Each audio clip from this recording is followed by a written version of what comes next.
Պարոն Ղազարյան, եւ ժողովուրդը լսելով Նիկոլ Փաշինյանի այս հայտարարությունները պատրաստ է նրան ձայն տալու։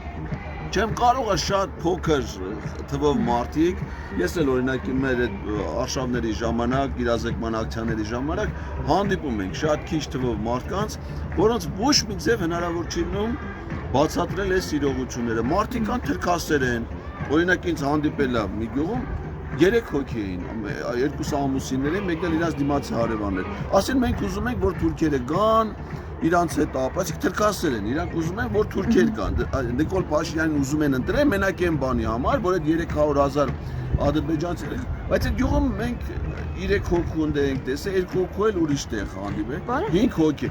Կարող է լինել, ասենք շատ քիչ թվով մարդիկ կան, բայց մեծ մասը մեր ժողովրդի գիտակից հասկանում են, ասենք նրանք պետք չի որ մեր խոստումները լսեն, չգիտեմ, իրենք իրենց տեսածը պետք է